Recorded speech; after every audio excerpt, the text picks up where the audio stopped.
금요일 밤마다 우리가 예수님의 제자들 한 명 한 명 살피면서 은혜를 나눠오고 있습니다. 오늘이 그 네 번째 시간인데요. 예수님께서 택하셔서 스토리를 함께 써갔던 제자들을 추적하다 보면 제일 많은 질문거리들이 생겨나는 제자가 하나 있습니다. 누굴까요? 단연코 가룟 유다입니다. 그리스도인이라면 여러분들, 저와 여러분을 포함해서 누구나 이런 질문들을 던져보았을 겁니다. 왜 예수님은 이런 가룟 유다 같은 사람을 제자로 택하셨을까? 예수님은 처음부터 가룟 유다가 당신을 배신할 것을 알고 계셨을까?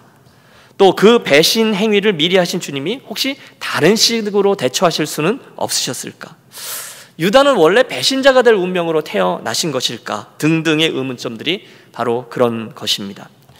물론 여러분, 우리 하나님의 선택과 예정, 그리고 우리 사람들의 선택과 또 책임, 이것에 대한 비밀들을 저와 여러분들이 가지고 있는 이성으로 다 이해할 수는 없을 겁니다. 하지만 그렇다고 해서 무책임하게 몰라, 그리고 대충 살아가서도 아니 되는 것이죠. 그래서 오늘도 우리는 참 어렵지만 가룟 유다의 그 성경에 나온 기록들을 추적해가면서 여러 영적인 교훈들을 찾아서 적용하고 또 기도하려고 합니다. 우선 여러분, 많은 분들이 가룟 유다를 부를 때 그냥 부르지 않잖아요. 오늘 제가 아주 점잖은 표현, 아픔의 제자 가룟 유다 이렇게 표현했지만 사실 좀 더 적나라한 표현을 쓰죠. 배신자 또는 위선자라고 부릅니다. 이해가 되시죠? 이해가 된다고 고개를 끄덕여 주십시오. 또 어떤 분들은요, 그 가룟 유다를 구원받지 못한 제자라고도 부릅니다. 혹시 여러분, 어떤 분들은 가룟 유다가 처음에는 잘 믿었는데 중간에 타락했다라고 생각하시는 분이 계실지 모르겠어요. 그런데 그렇지 않습니다. 우리가 요한복음 6장 23절을 보면 주님이 이렇게 말씀하셨어요. 내가 너희에게 이른 말이 영이요 생명이라. 그러나 너희 중에 믿지 아니하는 자들이 있느니라 하시니, 이는 예수께서 믿지 않은 자들이 누구며 자기를 팔 자가 누구인지를 처음부터 아심이러라. 이렇게 되어 있습니다. 자기를 팔 자가 누구인지를 언제부터 아셨다고요? 처음부터 아셨다는 거예요. 이 말씀을 미루어 보면 예수님을 따라다니던 많은 사람들 가운데 예수님을 믿지 않은 채 따라다녔던 사람이 있었다는 것입니다. 그리고 그 중에 한 사람이 바로 이 유다라는 것이죠. 예수님이 그렇게만 말씀하시고 끝났느냐? 아니요, 더 말씀하셨습니다. 내가 너희 중에 12를 택하지 아니하였느냐? 그러나 너희 중에 한 사람은 마귀니라 하시니, 이 말씀은 가롯 시몬의 아들 유다를 가리킴이라. 저는 예수를 팔 자니라. 처음부터 예수님은 아셨다는 거예요. 그래서 우리는 가룟 유다가 예수님을 믿고 따르다 중간에 타락한 것이 아니라 처음부터 건성으로 예수님을 쫓았던 사람이라는 것을 알게 됩니다. 우리가 주일날 예수님 시리즈 설교 나누면서 몇 주 전에 W 와싱, 그래서 제자들의 발을 씻기신 예수님 이야기를 살폈습니다. 거기에도 가룟 유다의 이야기가 그대로 등장하죠. 예수님 그와 제자들과 신경전을 벌이셨던 거 기억하시죠? 베드로, 아니 선생님, 어떻게 선생님께서 제 발을 씻기십니까? 절대 안 됩니다. 그때 주님이 말씀하셨습니다. 내가 너를 씻기지 아니하면 내가 나와 상관이 없느니라. 여러분, 베드로 극단을 넘나들잖아요. 그럼 주님 목욕까지 시켜주세요. 그 말에 주님이 중요한 말씀을 하셨어요. 이미 목욕한 자는 발만 씻으면 된다. 발밖에 씻을 필요가 없느니라. 이렇게 말씀하셨는데요, 이 말을 더합니다.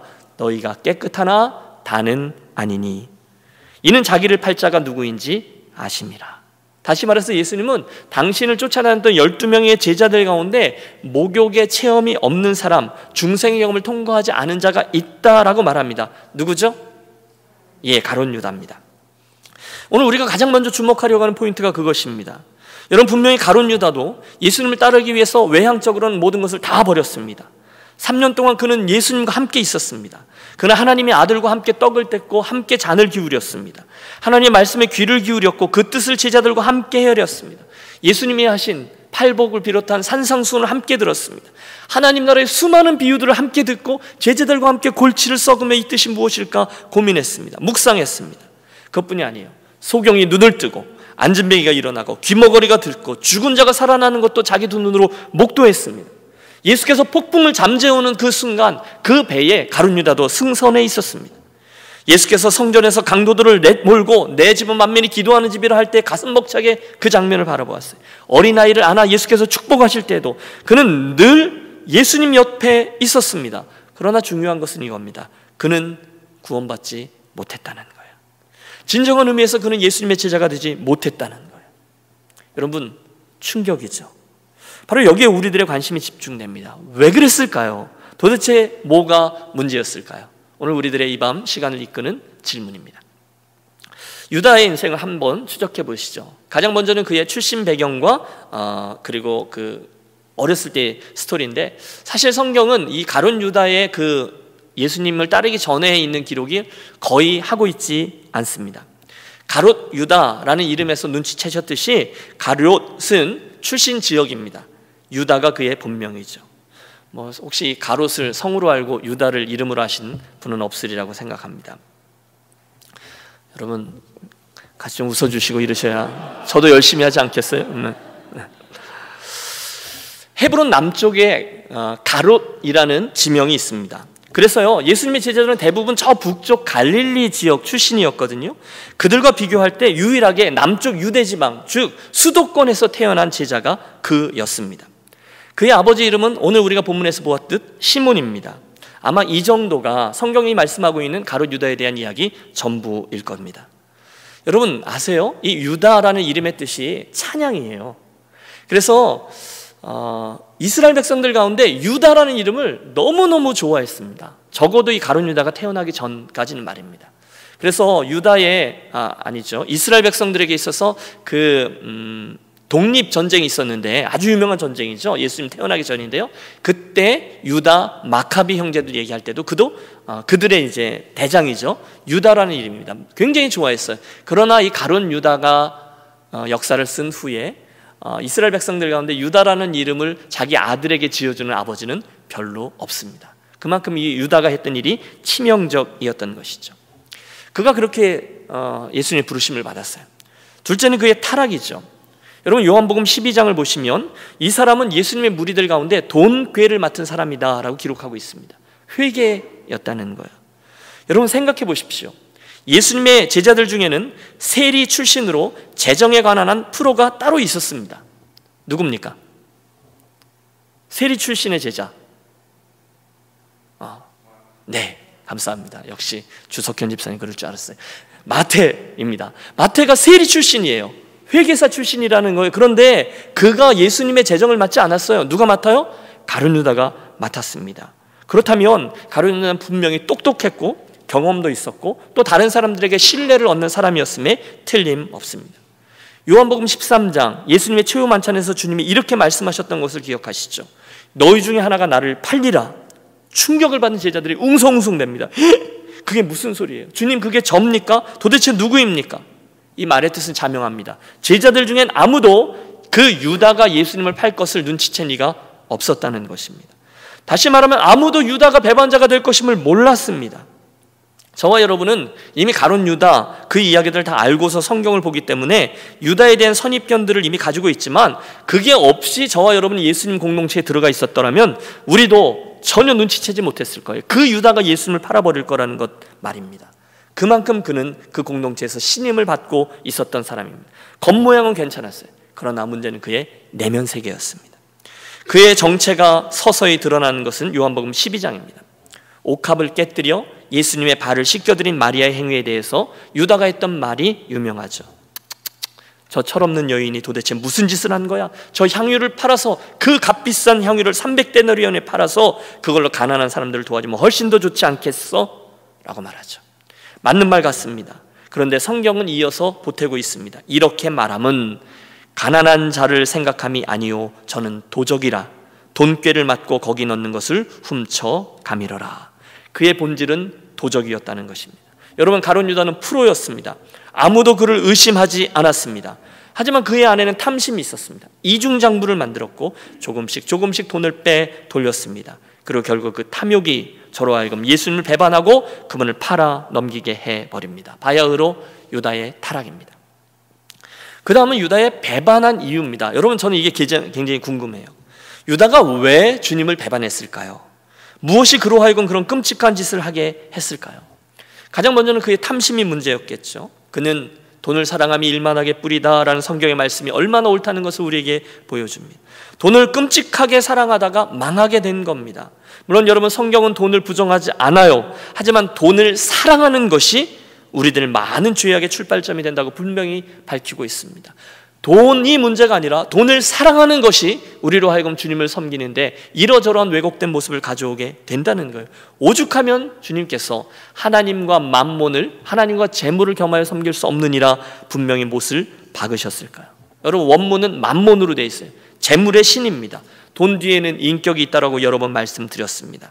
가룟 유다는 그날 그 만몬의 영향력에 눌려서 결국 하나님보다 돈을 더 섬기게 되었습니다. 또 있습니다. 성경은 유다의 그 직접적인 배반의 이유에 대해서 이렇게 설명하죠. 마귀가 벌써 시몬의 아들 가룟 유다의 마음에 예수를 팔려는 생각을 넣었더니, 여러분 누가 넣었어요? 마귀가 그 마음속에 예수를 팔아버릴까? 이런 마음을 집어넣었다는 거예요. 그의 생각이 그 안에 자리를 잡아요. 물론 여러분, 가룟 유다도 처음에는 마음뿐이었을 겁니다. 그럴 수 있죠.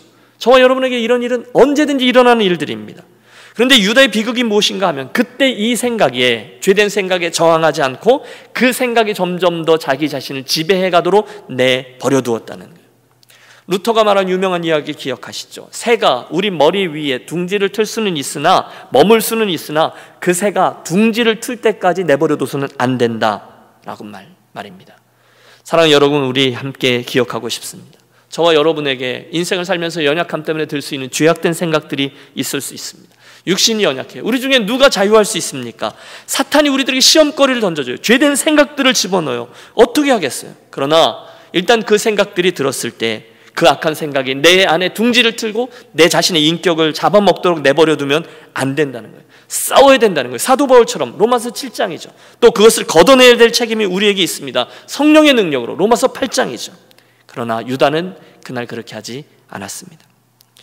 요한복음 13장, 예수님 최후의 만찬에서 주님은 떡 한 조각을 떼어 유다에게 주면서 이렇게 말씀하세요. 내가 내 의도를 알고 있다. 분명히 밝히셨어요. 여러분, 이따가도 보시겠지만 예수님은 적어도 그에게 여러 번 회개의 기회를 주셨습니다. 하지만 유다는 그 기회를 거절하죠. 성경은 기록합니다. 조각을 받은 후 사단이 그 속에 들어간지라. 여러분, 이해가 되세요? 예수를 팔아버릴까라는 생각만 한 게 아니라 아예 사단이 유다 안으로 쑥 들어갔다라고 성경은 표현하고 있습니다. 허한 거죠. 허락한 거죠. 여러분, 오늘 저와 여러분 안에 있는 생각들은 과연 어떤 것들입니까? 오늘 우리는 과연 하나님을 향해서 얼마나 건강한 생각을 하고 얼마나 건강한 꿈을 가지고 우리의 삶을 이어가고 있습니까? 혹시 오늘 이 말씀을 들으실 때 저와 여러분 마음속에 그렇다면 이라고 생각되어지는 사탄의 유혹과 또 죄악의 생각들이 어떤 것인지 모르지만 내 안에 둥지를 틀려고 시도하고 있지는 않습니까? 함께 기억하겠습니다. 우리 안에 있는 생각들을 잘 관리하지 못하고 사탄이 집어넣은 죄의 씨앗들을 계속 가지고 있고 나도 모르는 사이에 우리들 안에 그런 인간적인 연약함이나 욕심이 있잖아요.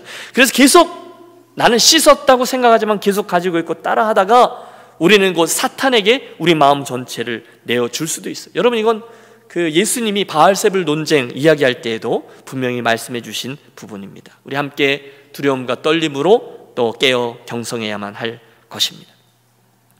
또 떠오르는 질문이 있어요. 여러분, 오늘 이야기는 유다에 대한 여러 가지 질문들을 떠올려 보는 건데요. 그러면 왜 주님이 그 유다를 그냥 두셨을까 하는 점입니다. 아니, 예수님이요, 유다가 그런 악한 생각을 하고 있다는 것을 다 알고 계셨잖아요. 그런데 왜 그를 끝까지 찍어내지 않으시고 그를 끝까지 품고 계셨을까요? 라는 질문인데요. 여러분, 저는 그 답을 압니다. 그것은 주님께서 그 죄인 유다를, 가룟 유다를 진심으로 사랑하셨기 때문이에요. 여러분, 믿습니까? 여러분, 마음에 안 드실 수도 있어요. 예수는 왜 그 유다를? 그러나 예수님은 진심으로 유다를 끝까지 사랑하셨습니다. 그래서 그에게 경고하되 여러 번 돌이킴을 촉구하십니다. 적어도 3번 발견돼요. 첫 번째 경고는 제자들의 발을 씻기실 때였습니다. 놀랍게도 그날 예수님은 베드로도 씻기시고 그 옆에 있는 야고보도 씻기시고 그 다음에 있었던 이 누구죠? 가롯 유다의 발도 씻기셨습니다. 거절하지 않으셨어요. 저 같으면 지난번에 와싱 할 때 제가 그런 말씀 드렸잖아요. 저 같으면 확 꼬집든지 뭐 그런 일도 했을지 모르겠어요. 하고 핥히든지. 그러나 예수님은 똑같이 사랑하는 유다의 발도 씻겨 주셨습니다. 특히 베드로의 발을 씻기시면서 주님이 이런 말씀하셨던 것을 기억해요. 이미 목욕한 자는 발밖에 씻을 필요가 없다. 그러나 너희가 다 깨끗한 것은 아니다. 그리고 말씀합니다. 이는 자기를 팔 자가 누구인지 아심이라. 여러분, 예수께서 그렇게 말씀하실 때 제가 유다였다면 뜨끔했을 겁니다. 너희 중에 하나는 아직 깨끗하지 않다는 거예요. 그 말을 들었을 때 그는 돌이켰어야 됐어요. 그러나 그는 돌이키지 않습니다. 주님의 두 번째 경고는 식사 때입니다. 너무너무 즐거워야 될 식사 시간에 예수님이 갑자기 폭탄 선언을 하십니다. 여러분 생각해 보세요. 식탁을 나누고 있다가 갑자기 너희 중에 하나가 나를 팔 것이다. 여러분, 제자들이 충격을 받지 않았겠습니까? 그러자 제자들이 하나하나씩 묻습니다. 주여, 내니까? 주님, 제가 그렇습니까? 아니다. 주님, 제가 팔 겁니까? 아니다. 그런데 뻔뻔하게 유다도 묻습니다. 주님, 그게 나입니까? 그런데 여러분, 영화의 한 장면이죠. 예수님이 대답하세요. 내가 말하였도다. 너다. 여러분, 소름이 끼치지 않으십니까? 그 정도 되면 유다는 그 자리에 거꾸로 져야만 했습니다. 하지만 그의 마음은 강팍해질 대로 강팍해져 있습니다. 아마 식사하던 자리가 소란해서 그랬는지 제자들이 그걸 잘 몰라본 것 같아요. 그 위기가 그대로 넘어가 버립니다. 두 번째였어요. 하지만 주님은 집요하게 유다에게 세 번째 회개의 기회도 주십니다. 베드로가 요한에게 눈짓을 하죠. 이렇게요. 요한이 예수님에게 이렇게 기대고 있었거든요. 이렇게 눈치를 합니다. 누가 주님을 팔 거냐, 이걸 물어보라는 거죠. 그때 주님이 이렇게 말씀하셨어요. 내가 한 조각을 찍어다가 주는 자가 그니라 말씀하시고 그 조각을 떼어 가룟 유다에게 주십니다. 여러분, 주님의 의도가 뭐죠? 이거 먹고 열심히 힘내서 그렇게가 아닌 거죠. 회개하랍니다. 너다, 정신 차려라. 여러분, 그 순간 가룟 유다와 예수님과의 그 시선이 어떤 것이었을까요? 그런데 그게 주님의 마음이었지만 그는, 여러분, 저는 확신합니다. 그 가룟 유다는 그 순간 스스로 배신자가 되지 않아도 됐어요. 그러나 그 마지막 경고에도 불구하고 유다는 배반자의 길을 고집합니다. 유다의 결심이 확실하다는 것을 아신 주님이 슬픈 목소리로 이렇게 말씀하세요. 내 하는 일을 속히 하라. 유다가 조용히 일어나 밖으로 나가죠. 그 길로 예루살렘의 종교 지도자에게로 향해 달려나간 유다는 은 30냥을 받고 예수님을 팔아 버립니다. 그는요, 예수님께서 그날 밤에 어디에 계실지를 정확히 알고 있었습니다. 그래서 그날 밤 무리들을 이끌고 검과 뭉치를 가지고 겟세마네 동산으로 올라갑니다. 오늘 우리가 대한 본문이 그거죠. 깊은 곳에서 기도하시던 주님, 졸고 있던 제자들을 깨우십니다. 일어나 함께 가자. 보라, 나를 파는 자가 가까이 왔느니라. 잠시 후 가룟 유다는 군호를 짰잖아요. 내가 키스하는 이가 바로 그로라 얘기해서 저 유명한 유다의 키스, 그 배반자의 키스 이야기가 이어집니다. 따라온 무리들이 예수님을 붙잡죠. 그 다음에 곧바로 예수님의 고난, 십자가, 부활, 무덤, 이런 이야기가 이루어집니다. 그 이야기들은 요즘 우리가 주일 아침에 계속 다루기 때문에 오늘은 따로 다루지 않겠습니다. 예수님의 십자가 사건이 지난 후에 유다 이야기의 마지막 장면은 참으로 끔찍하고 슬픕니다. 예수님이 십자가에 못 박혀 죽자마자 유다는 후회하죠. 무시무시한 양심의 가책에 저를 짓누릅니다. 내가 도대체 무슨 짓을 한 거지? 견딜 수가 없습니다. 아마 움직일 때마다 그의 주머니 속에서 들려오는 짤랑짤랑하는 은전 30전의 소리가 그의 귀를 때렸을 겁니다. 그는 그 영혼이 옥죄지고 그렇게 힘들게 있다가 결국 대제사장과 장로들에게 돌아가 무죄한 자를 죽였다 그들과 논쟁을 한 후에 그 손을 성전 안에 짜르르하고 던지고는 밖으로 나가 스스로 목을 맵니다.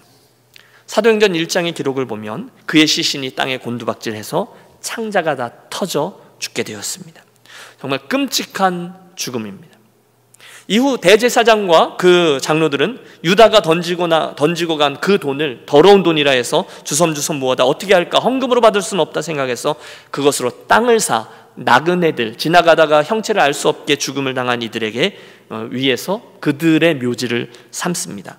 그래서 사도행전 1장에 나오는 아겔다마, 피밭의 의미가 바로 그것이죠. 자, 이상으로 저와 여러분이 가룟 유다의 인생을 추적해 왔는데요, 우리들이 할 일은 그 스토리들 가운데 저와 여러분에게 주시는 영적인 교훈들을 붙잡는 것이죠. 과연 우리들은 유다의 이 스토리들 가운데 어떤 것들을 영적인 교훈으로 붙들어야 합니까? 몇 가지로 한번 생각해 보겠습니다. 첫째, 저와 여러분이 이 가룟 유다의 인생을 통해서 나에게도 또는 우리들에게도 가룟 유다와 같은 비극적인 인물이 얼마든지 있을 수 있다는 것을 알게 됩니다. 다시 말해서 처음에는 누구나 예수님과 함께, 처음에는 누구나 다른 제자들과 함께 똑같은 출발을 하지만 중간중간에 그 예수님을 떠나고 배신한 이들이 생겨날 수 있다는 걸 기억하라는 거예요. 그런 일이 생겼을 때 놀라지 말라는 거예요. 안타까워는 하죠. 너무너무 불쌍하죠. 하지만 그럴 수가 있다는 거예요. 심지어 예수님의 12제자 가운데서도 그런 이가 있었다는 거죠. 배교하는 사람, 배신하는 사람 언제든지 있을 수 있습니다. 몇 주 전에 저희가 안수집사 수련회 가서 요한복음 6장의 말씀을 나눴던 기억이 있습니다. 거기 보면 이런 기록이 있어요. 이러므로 제자들 중에 많이 물러가고 다시는 그와 함께 다니지 아니하더라. 다시 한번 들어보시겠어요? 이러므로 제자 중에 많이 물러가고 다시는 그 예수님과 함께 다니지 아니하더라. 여러분, 이게 무슨 이야기인가 하면 처음에 예수님을 따라다니던 무리들은 제법 많았다는 거예요. 예수님의 인기가 폭발했어요.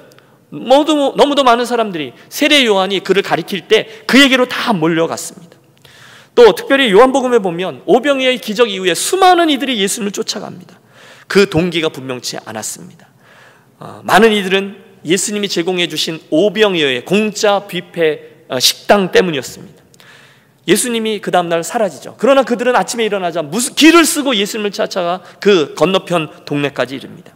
예수님이 정확히 말씀하세요.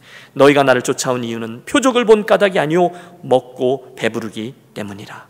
주님 분명히 말씀하셨어요. 그런데 그 예수님이 그 다음에 하신 말씀이 나는 더 이상 너희들에게 공짜 식권을 나눠줄 의도가 없다라고 말씀합니다. 그런 떡 이제는 안 준다. 대신에 나를 먹으라. 이어지는 말씀이 그겁니다.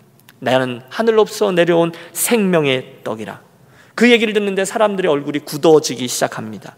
자기들이 바라던 떡은 그 떡이 아니거든요. 내가 오늘 예수님을 쫓아온 이유는 그 떡이 아니라 저 떡이거든요. 심지어 예수님께서는 설상가상이죠. 그런 이들에게 십자가 이야기를 시작합니다. 아무든지 나를 따르거든 자기 십자가를 지고 나를 쫓을 것이니라. 십자가, 하나님으로부터 저주를 받아 달려 죽게 되는 그 십자가 말인가? 바로 그때 일어난 일이에요. 이러므로 제자 중에 많이 물러가고 다시 그와 함께 다니지 아니하더라. 여러분, 중간중간에 예수님을 따르다가 그 길을 놓고 다른 길로 가는 이들이 있었습니다. 사도행전을 보세요. 중간에 사표 쓰고 떠난 이들이 여럿 있습니다. 교회사에도 중간에 예수님을 배반하고 또 배신한 이들이 많이 있었습니다. 그리고 그 일은 오늘도 계속됩니다. 앞으로도 그럴 겁니다. 겉으로는 몰라요. 그러나 그런 일들은 있어요. 놀라지 마십시오. 예수님의 제자들 가운데서도 유다와 같은 사람이 나왔다는 것을 보면서 말입니다. 둘째, 우리가 오늘 유다에게서 배우는 바가 있죠. 주님이 그날 가룟 유다를 선택하신 이유는 바로 하나님의 뜻, 하나님의 큰 섭리를 이루기 위해서입니다. 여러분, 이 점을 유념해 주시기 바랍니다. 예수님이 어떤 분이죠? 예수님은 당신에게 다가오는 모든 사람들과 상황들과 사건들을 구약부터 예언했던 모든 예언의 말씀들이 이루게 하시면서 결국 당신의 구원의 역사를 이루어 가시는 분이셨습니다. 유다에게도 이 법칙은 동일하게 적용됩니다. 저와 여러분에게도 이 일은 그대로 적용될 겁니다. 분명 하나님의 구원 역사에는 사단의 방해가 있었습니다. 하지만 동시에 하나님의 그 일에는 사탄의 방해도 있지만 하나님의 일에 사용되는 사람들도 있었습니다. 많은 변수들이 있어요. 수백 가지의 스토리들이 일어나요. 하지만 결국 큰 그림에서 보면 여러분 항상 하나님의 뜻이 서게 되고 이루어지게 되는 줄로 믿습니다. 그때 보면 심지어 가룟 유다와 같은 악한 이들의 도모함이나 사탄의 방해들까지도 결국은 하나님의 큰 뜻을 이루기 위한 도구로 사용되는 것을 보게 됩니다. 드리는 말씀은 이거죠. 하나님은 심지어 그런 악한 이들의 악함까지도 결국은 당신의 선한 뜻을 위해서 사용하시더라는 거예요. 구약시대의 애굽 왕의 바로 얼마나 강팍했습니까?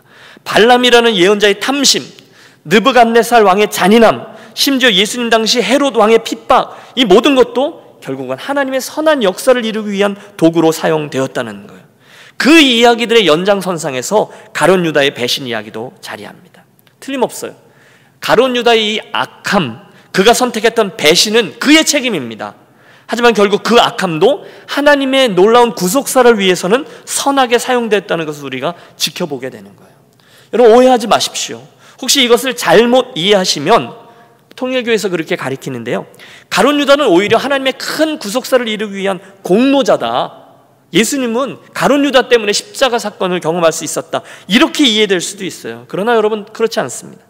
그날 가룟 유다의 선택과 그의 죄악은 자기의 선택이고 따라서 그의 책임입니다. 악은 언제나 악이에요. 그의 책임이에요. 그런데 놀라운 것은 하나님은 그 악함까지도 여전히 당신의 계획과 섭리를 이루어 가시는데 도구로 사용하셨다는 거예요. 여러분, 이 사실을 분명히 인지하시기를 부탁합니다. 무슨 말씀을 드리는 건가 하면 오늘 저와 여러분의 삶도 똑같이 사용될 수 있다는 거예요. 여러분, 오늘은 저와 여러분은 우리 각자의 인생과 은사를 통해서 믿음의 길을 가고 있습니다. 그리고 그 인생들은 여러분 한 분 한 분 저의 인생 예외 없이 하나님의 커다란 그림 속에 스토리로 사용되어 가고 있어요. 문제는 내가 하나님의 그 일에 선한 도구로 사용될 것이냐 아니면 악한 도구로 사용하게 될 것이냐, 이 두 가지밖에 없어요. 결코 어렵지 않습니다.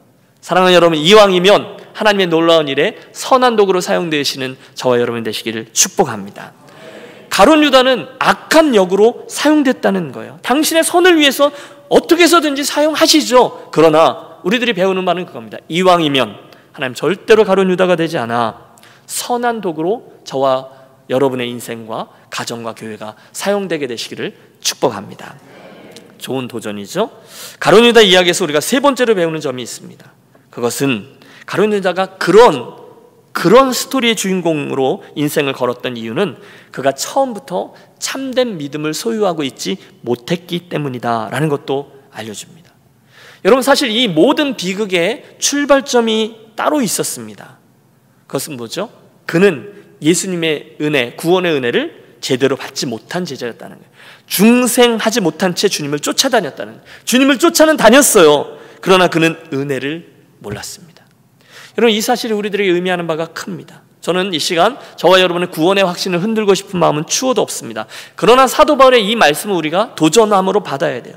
너희가 믿음에 있는가 너희 자신을 시험하고 너희 자신을 확증하라. 예수 그리스도께서 너희 안에 계신 줄을 너희가 스스로 알지 못하느냐? 그렇지 않으면 너희가 버리운 자니라. 다시 말해서 저와 여러분은 내 구원의 근거가 되는 확신이 되어지는 하나님의 진리의 말씀을 정말로 내가 붙들고 살아가고 있는가? 내가 하나님 나라의 가치를 붙잡고 그것의 중요함을 알고 살아가고 있는가를 늘 점검해야 한다는 것이죠. 잠시 우리가 기도할 건데요, 우리 시편 기자의 그 말씀을 붙잡고 기도했으면 좋겠어요. 시편 기자가 그래서 이런 기도했어요. 하나님이여, 내 마음을 살피시고 내 마음을 알아주시고 내 자신을 시험해 주옵소서. 내게 무슨 악한 행위가 있나 보시고 나를 영원한 길로 인도해 주옵소서. 그렇게 내 자신의 믿음과 삶에 대해서 진지하게 고민하는 이 저녁이 되셨으면 좋겠습니다. 마지막 메시지죠. 가룟 유다의 삶이 저와 여러분에게 주는 메시지는요, 자기 의를 버리고 겸손함으로 오직 은혜로라는 메시지입니다. 한번 따라해 주세요. 자기 의를 버리고 오직 은혜로. 예. 저와 여러분은 가룟 유다가 퍽이나 좋은 의미로 말하면 셀프 이스팀이 높았고요, 나쁜 의미로 말하면 퍽이나 잘난 척 또는 착각 속에 살았던 사람이라는 것을 압니다. 그는 물론 똑똑했습니다. 그는 모든 사람들의 신뢰를 받고 있어서 돈꾀를 맡고 있었어요. 늘 자기 의로 다른 이들을 판단했습니다. 대표적인 예가 그거죠. 300데나리온으로 팔아서 그걸로 가난한 이들을 도와줄 수 있었더라, 이렇게 빈정대죠. 결국은 돈을 자기가 이렇게 슬쩍 할 요령으로 그런 이야기를 한 거죠. 그 잣대가 있어요. 자기는 의인이라는 거예요. 이 정도는 된다는 거예요. 그리고 심지어 예수님도 자기가 원하는 대로 행동하기를 바랬어요. 그러다가 예수님이 자기의 기대대로 움직이지 않았을 때 결국 팔아치운 겁니다. 이게 가룟 유다입니다. 여러분, 참 곤란한 사람이 있습니다. 자기 생각과 자기 의에 사로잡혀 살아가는 분들입니다. 이분들의 특징은 절대로 변하지 않는다는 겁니다. 나에게 문제가 있다는 것을 생각도 하지 않습니다. 교만합니다. 나는 이 정도면 괜찮다라고, 나는 굉장하다라고 생각합니다. 나는 잘 믿는다고 생각합니다. 다들 나처럼만 하라고 해라고 생각합니다. 그런데 그들의 삶에 긍휼이 없습니다. 다른 이들을 이해하지 않습니다. 항상 자기가 원하는 대로 남들이 행동해야 된다라고 믿습니다. 우리 교회의 저 성도는 내가 원하는 대로 움직여야 된다고 생각합니다. 우리 교회 목사님도 내가 원하는 대로 행동하고 말해야 된다고 생각합니다. 심지어 예수님도 내가 원하는 대로 내 기도대로 움직여야 된다라고 생각합니다. 은혜가 없습니다. 겸손이 없습니다. 반대로 진정한 그리스도인은 여러분 뭐 이렇게 저렇게 설명할 수 있지만 이겁니다. 오직 은혜만 붙드는 사람들임을 믿습니다. 하나님의 은혜에 집중하여 늘 생각하는 이들에게는 자기 의가 설 자리가 없습니다. 세상과 나는 간구도 없고 구속한 주만 보이도다. 내가 그 은혜를 받은 사람이지. 그들은 그분의 그 은혜가 없었더라면 내가 어떤 존재라는 사실을 잊지 않습니다. 여러분, 주께서 가룟 유다를 사랑하셔서 끝까지 인내하셨던 것을 기억하시죠? 만약에 주께서 그 은혜로 저와 여러분 인내하지 않았다면 오늘 이렇게 사지가 멀쩡하게 나와서 앉아있을 분은 아무도 계시지 않을 것입니다. 그 은혜를 입은 나, 가장 큰 은혜, 죄 용서, 죄책감이 사라지고 구원함을 얻은 은혜, 그 은혜를 입은 내가 어떤 은혜를 입었는지를 늘 생각합니다. 그렇다면 저와 여러분은 남들에게 나에게 100대 내려온 빚진 자, 그 동관을 억지로 잡아 감옥에 쳐넣지 않습니다. 용서합니다. 탕감해 줍니다. 오리를 가자면 십리를 가줍니다. 왜요? 나에게 임한 하나님의 은혜가 어떤 것인지를 알기 때문이죠. 결국 그리스도인은 나는 주 앞에서 내놓을 것이 아무것도 없습니다라고 고백하는 사람들입니다. 그러므로 내가 의지할 분은 오직 예수님 뿐입니다 라고 고백하는 분들이에요. 이 밤 저는 여러분들과 제가 그날 그 가룟 유다와 같이 자기 의에 교만함에 서 있지 아니하고 오직 은혜만을 붙드는 겸손한 그리스도인들이 되시기를 진심으로 소원합니다. 말씀을 접습니다. 오늘도 수고하며 믿음의 길을 걸어가고 계신 사랑하는 여러분, 우리 잠잠히 좀 묵상하며 나아갔으면 좋겠습니다. 우리 가룟 유다의 이야기를 들으셨는데요, 혹시 여러분, 나는 지금 분명한 믿음의 확신이 없는데도 아무 문제가 없는 양 착각하며 이 길을 가고 계시지는 않습니까? 내 신앙의 근거를 다시 한번 점검해보는 이 밤이 되시기를 바랍니다. 혹시 내가 말은 그럴듯하게 하지만 이 가룟 유다처럼 하나님보다 재물을 더 사랑하고 있는 사람은 아닌가도 생각해 보십시오. 혹시 오늘 내 안에 있는 생각들 가운데 사탄이 집어넣은, 던져놓은 것들 없는가 점검해 보십시오.